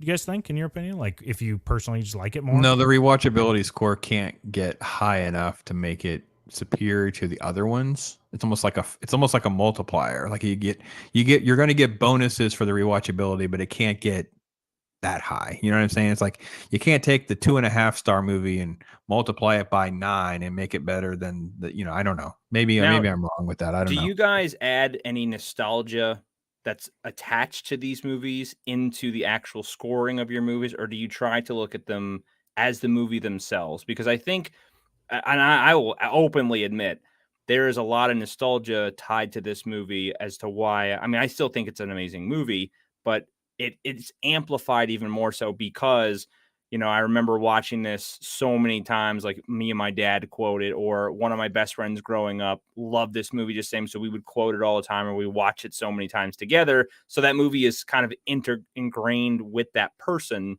in a sense. So do you guys take any of that into consideration with some of these movies, or do you try to stay of it just looking at it, just the movie itself? Because I think that affects it. It does affect that. At least for me, like there's so much that you could tie. Like I know there's a lot of shitty movies out there that I love, but I like, for example, we're talking about Westerns, right? Young Guns. I love Young Guns. Young Guns is one of my favorite Westerns of all time. It's not a good, it's like, it's an all right movie, right? It's not the greatest thing in the world, but I have a lot of nostalgia, and there's a lot of, me and my brother used to watch that Western all the time. So anytime I think of that movie, I think of my brother. So it's like, it has that attachment to it. So do you discuss that if you do a review? Because I usually do.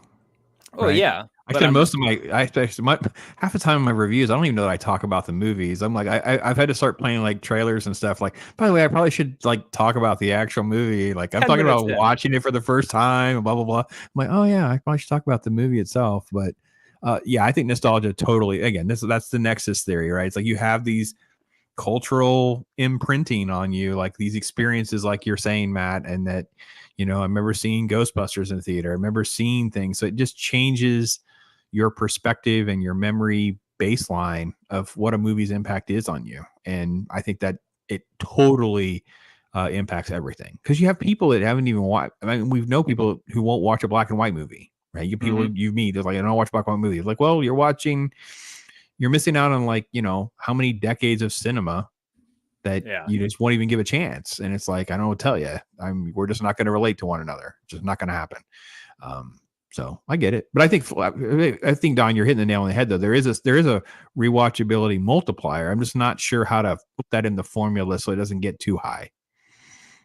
Yeah, I mean, I definitely feel with you guys when it comes to this Ghostbusters that you both have this feeling for it, and I have somewhat of a negative feeling towards it. So today when I watched it, I try to like separate myself, and I will say there were moments in there that were good. I just think overall the tone of it was, I just like, for it being such a, again, the impact it's made on our culture, I felt like there should have been more to this movie, and not that the movie owed us that. It just, for people to love it so much, I feel like it should have delivered on things that it. Have you never watched it? Was today the first time? No. I've watched it before. Okay. I want to rewatch it because it's been years. Because listen, I don't put on this movie because it's trash.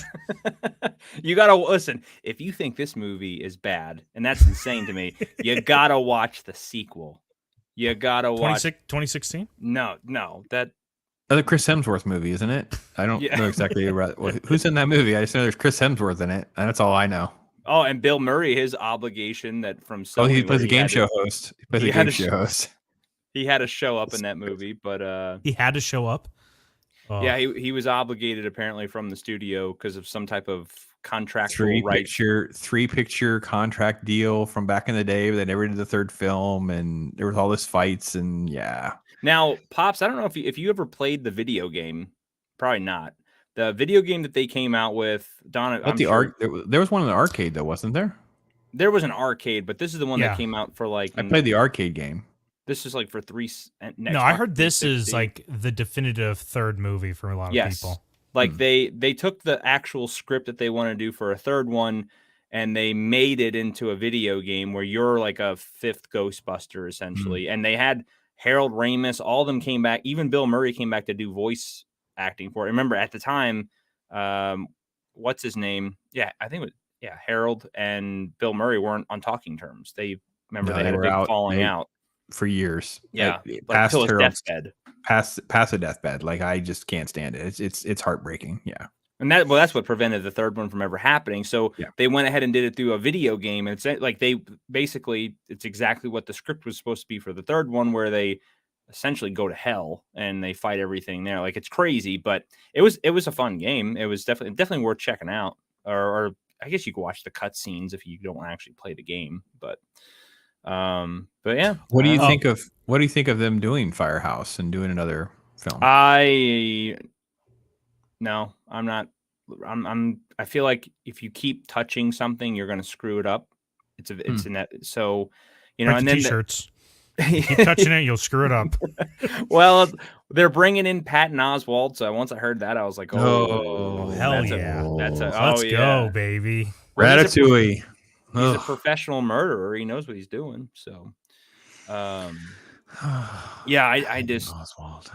Yeah, I'm not a big fan of it. And look, I mean, I'm gonna go see it, but I'm not gonna get the emotional impact I got from Afterlife. Afterlife was, I think, a perfect tie up of everything. I think they really shouldn't be doing any more. But do I need to watch the second one to watch Afterlife? Because I would be interested in watching Afterlife. Nope. But I don't want to watch Ghostbusters. The only thing that they reference in the second one is that, I don't want to spoil anything, but Ray now owns a bookstore, and it's called the Occult Spirits. Ray's Occult Spirits and books or whatever. But he now owns a bookstore. You do not need to watch that second movie at all. ever. Okay.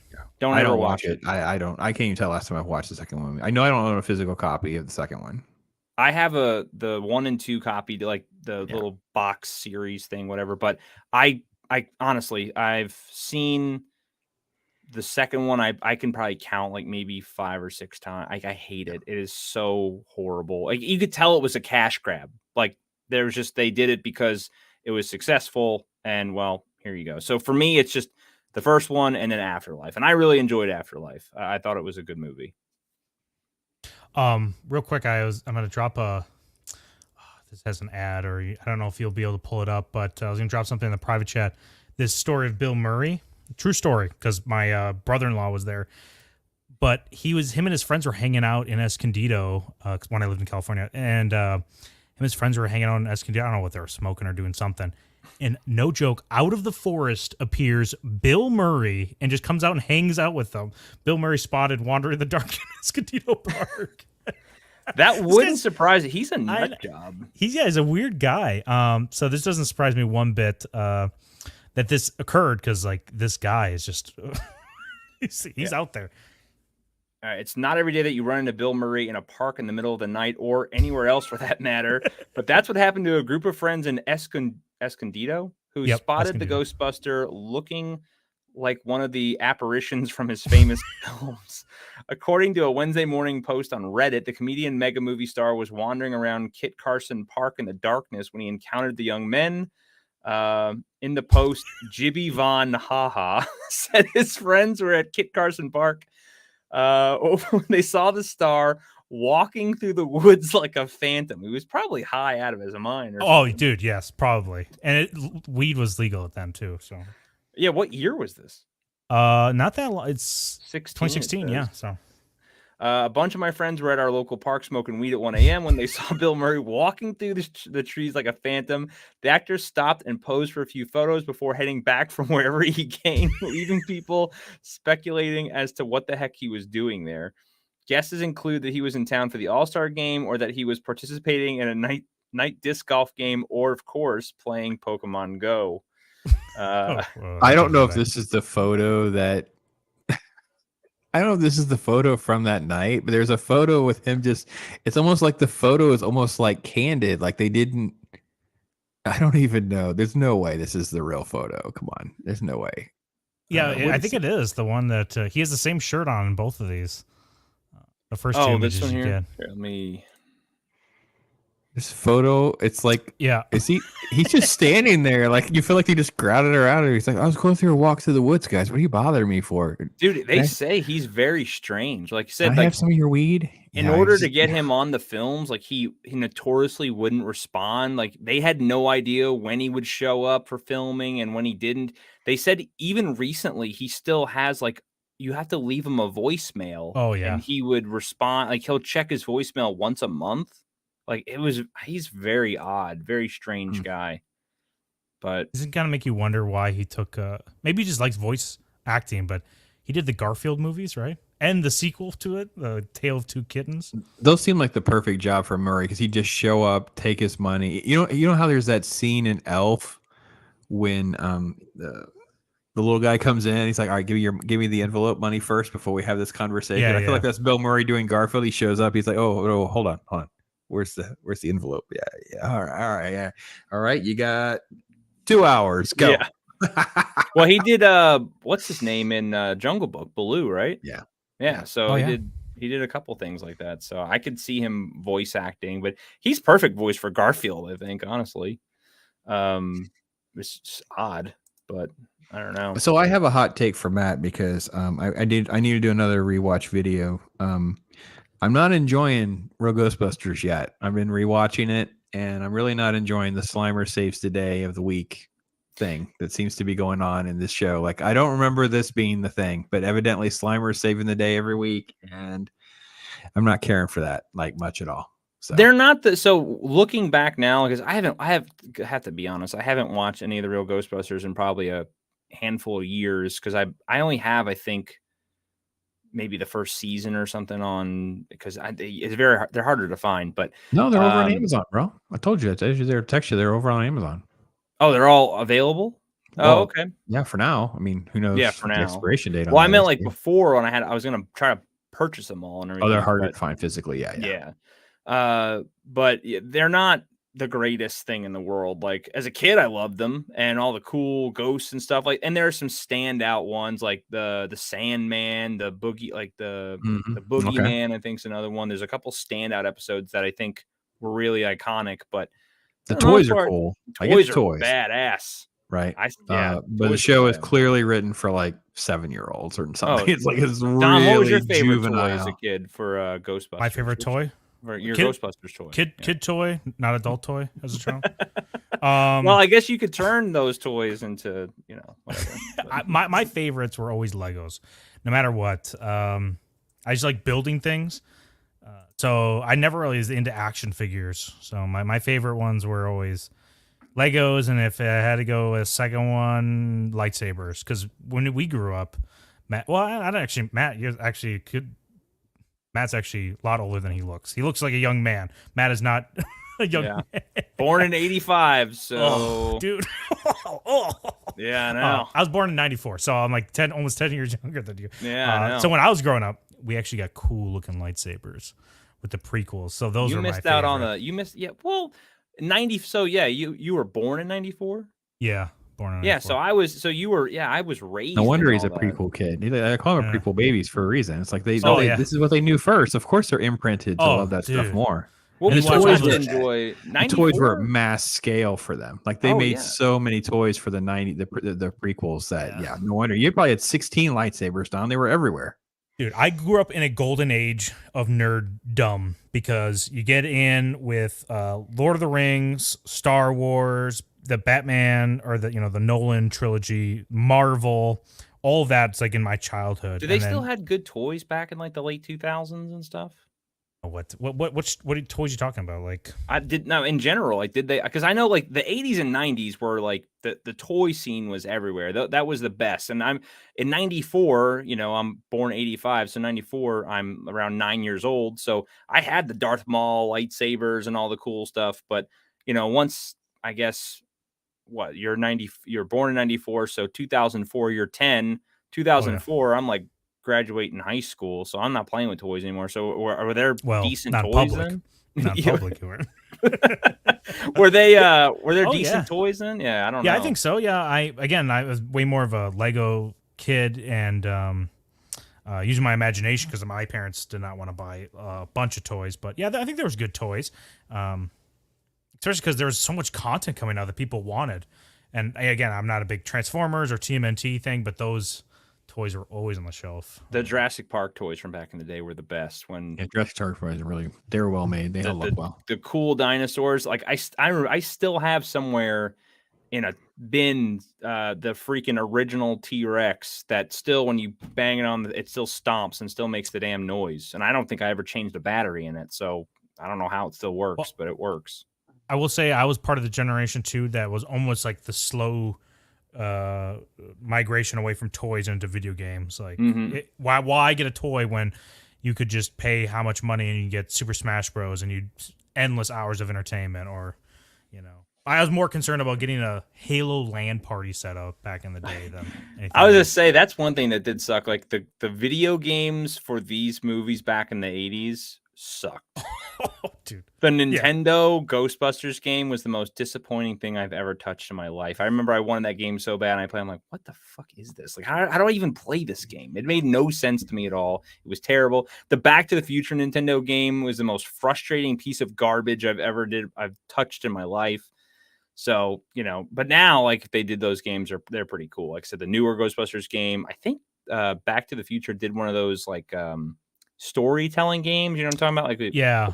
point and click kind of Telltale, stuff. whatever Yeah. it's called, right? Yeah, I forgot what the exact name of it is. But No, I think it's by Telltale. Yeah, I heard okay. they're good, but I've never played them, so I don't know. Yeah.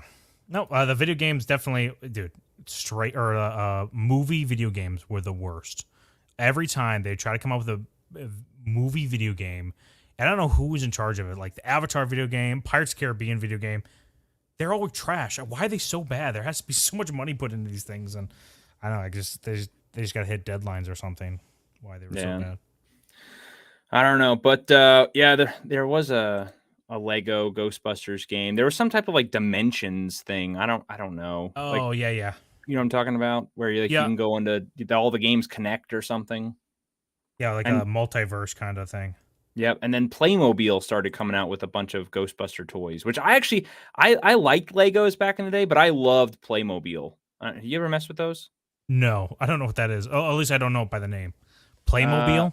yeah, it's like they're weird Legos, but they're not Legos. That's the best way for me to explain it. Oh, yeah. I'm sure you were having so much fun with your Rosar crayons, too. I So- can't buy the real things. Well, I mean, us being Marines, I just ate them. So, you know. Oh, yeah, don't look the wrapper. You're going to ruin it. So this is a Playmobil. Remember these little weird things? Oh, yeah. Yeah, like they had this, right? But as they got older, like now they have like Back to the Future ones. They have what Oh. did I do? They have Ghostbusters. We always had like well, fucking hell. Come on. What am I doing here? I'm an idiot.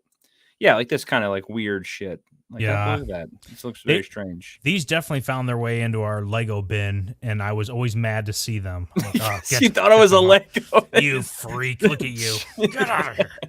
You're different. I hate you because you're different. You're not a goddamn Lego. Yeah, see here. Well, again, press the wrong button. It's a Lego. He's a Lego xenophobe. Is what he is. Right there. I am. I'm a master race of the Lego. Only Legos, no Mega Blocks, whatever that other. Oh variations god, yeah, called. that's just a ghetto version of was that Chitty Chitty Bang Bang right there? Is that that's supposed to be? I would What a never weird- buy that. Yeah, but Mega Blocks are for like little kids, right? So like my 2-year-old, 3-year-old grandson, he's been having Mega Blocks. He's just now being allowed to move to Legos, so they're not everything is going in his mouth to kill him. So hopefully, Well, I was to say, yeah, so you can't eat it and die. yeah, I he'd mean, die. Yeah. Have And you guys? If go a ahead, ki- I sorry. would say if a kid does manage to eat a Mega Block, then there's no help in the. I got to Mega be Block. honest. It was meant. It's just part of the evolutionary process, guys. It's Yeah. okay. We've all seen Jurassic Park. We know it's just part of. Oh, it's just part of nature found a way. I would tell you. Go ahead, Don. Oh, I was gonna say, have you guys shown any person that's like under 10 years old? I don't know, like recent. I don't know how recent you want to say. Ghostbusters, and seen their reaction, whether they like it or not. Like Whether it's your kid or grandkids or nephews or whoever, have you shown this movie to some person and gotten their reaction of whether they like it or not, or is it kind of lost on them? I don't have a grandkid old enough. I don't remember what age the kids saw Ghostbusters and what their reaction would be. I mean, I'll have to poll my kids and get back to you. I don't know. I don't know what their thought of Ghostbusters are. I know my one son saw Afterlife in the theater, and he said it was boring. really. He thought he was kind of bored because it was slow. And when I rewatched it, I understood why he thought it was slow, because he didn't care enough about, Yeah. you know what I mean? So it's like that long build up. It's like all those references and things like that. He's just, I know he's not, I'm not saying he thought Ghostbusters was bad. I could see why he didn't care or enjoy all that, where I was geeking nerding out like every 2 seconds. Yeah, well, my kiddo's a younger teen, and she's been raised as like an '80s child, like me. So she loves like her favorite movie is like Ferris Bueller's Day Off, and so Ghostbusters was like right up her alley. So she loved it. And she likes it. She liked Afterlife. She likes Frank Miller Daredevil, Don. Yeah. I'm just envisioning Matt somehow is living in like a blast from the past like scenario where he's in a bunker with his children and he's just only showing them 80s movies. Yeah.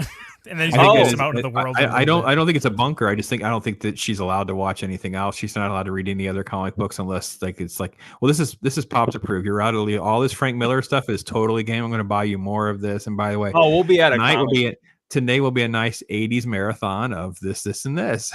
when she was Dad, like, yeah, no. we'll look at stuff. She'll see old newer comics. I'm like, no, you don't want to look at Don't that. read that. Don't no. You Don't want read that. you want this. But no, I mean, there's movies now. Like she'll see stuff and she's like, oh, and she'll bring like, oh my god, Dad, you have to. This is so trash. Like we watched the horror movie They Them and laughed our asses off. It like the thing was so bad. So yeah, she was raised as like an 80s kid and all those movies. So she loves like Ferris Bueller's. Who's the director from Ferris Bueller? Because I'm bad with names. Landis?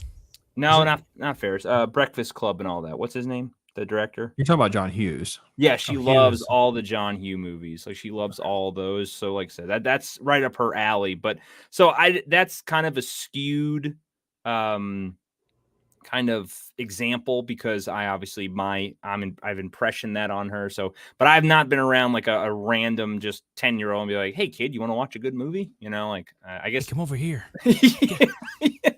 Your parents won't show you the good stuff. I got some good stuff over here. It's You want to watch a Ghostbusters. ghost movie? No, I guess is anyone else in the chat I guess been around strange children and just put this movie on for them? I don't know. For legal reasons, IJP says here he doesn't hang around 10-year-olds. So Well, it's might be a good reason.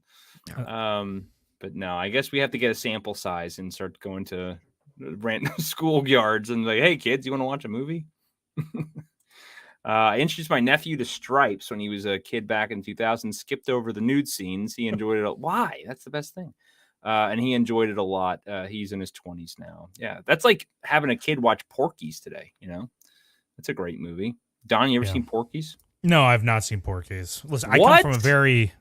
I had my parents are very Christian, but they would not shy away from violence. They were totally okay with me seeing violence. So, like in Braveheart, we used to watch that when I was pretty young. Like I think just at 10, maybe I watched it, and they'd skip over the one scene you see her boobs in. Mel Gibson's love interest in the beginning of it. Fast forward through that, but then as soon as you see people's faces being caved in, they're like, "Yeah, you're good. You can watch this. That's fine." Yeah, you can't see her boobs, but you could see them slit her throat from ear to ear. No problem. Yeah. No problem. They set you up for the Marine Corps perfectly, Don. They did, yeah, and I actually appreciate it because my parents. Listen, kids, like what generation do you think kids stop seeing violent horrors like that? It has to be in the last like 100, 200 years. Never, because you can go on Twitter and see it terribly. Well, so, yeah, now you can. Pops, we're probably gonna be wrapping it up because I don't really know how much more else we can go about how amazing Ghostbusters can be. I know how wrong Don is about everything. This should have been a 10-minute stream about how I'm old enough. I'm old enough to good be it his was. dad, as you can see. You send him to his room. No allowance for you, young man. But Play with Don, your Playmobil toys. Don, you got to watch Porky's now that you're an adult. No, I'm not watching Porky's. I don't know if I can recommend Porky's. Why would I watch it's just Porky's? this weird, messed up teen. It's a weird, film. exactly. It's a so weird, strange. Just but like it's so. Isn't that up Don's alley with the weirdness? And the worst part is I the feel like it's eye. going to turn into a smash or pass Placid Phoenix video, which is going to be so disturbing because of how dated the film is. And you're like, oh my gosh, this movie is. I'm telling you, you guys would Kim have a Cattrall is riot. played up in such a. It's just such an awkward thing because Kim Cattrall's career went on for so long, and you're just like, okay, watching Porky's now makes me feel uncomfortable. Yeah. Yeah. Listen, I'm smashing Slimer, dude. Look at that. He's obsessed with hot dogs. Mine could just slip right in there. My main concern is his British like horse teeth. That might just be a cheese grater or whatever's going on. But I will take that risk. Smash. Hey, Slimer. Zool's not bad looking either. I mean, I know it's technically a man, but hey, you know, it's whatever I want it to be. You have to smash. You have to smash Stay Puft because that's a legacy. That's a legacy resume move right there. All that cushion for the pushing. I mean, that's designed for. Plus the sailor. You know they're gonna be. What done about fairly Janine? quickly. Everybody on Janine, right? Oh yeah, I'm sure all the Ghostbusters had their pass at Janine. Rule 34. You can probably find the art right now if you want to. All the Ghostbusters crossing streams. Oh, we had to end the stream right there. Oh yeah, on that you Unintended. can't end it any better than that. So, but thank you guys for coming on to talk about this. Like I said, Pops is it's all your fault. You're the one that 39 years, baby, 39 years. Yeah. So it was all his idea, and then it just kind of worked out that way where Don brought it up on his stream, like, hey, this would be a great topic. And like I said, I've been wanting to do this for a long time. So if you guys aren't subscribed to any of these two gentlemen, I just put their links in the chat. Please go subscribe over there. Hit the like button on your way out. I would greatly appreciate it. Gentlemen, as always, thank you for jumping on. you're more than welcome to come back anytime, and we can talk about great movies, shitty movies, or just the end of the world as it happens in front of us. So, you guys want to plug anything real quick? No, I'm good. Yeah, I'm good. You got the link there. Just whatever. Let's do it. They got everything plugged up. So there you go. On that note, gentlemen, plug me first. Have a good one, and everyone, I will catch you all next week. See you guys later.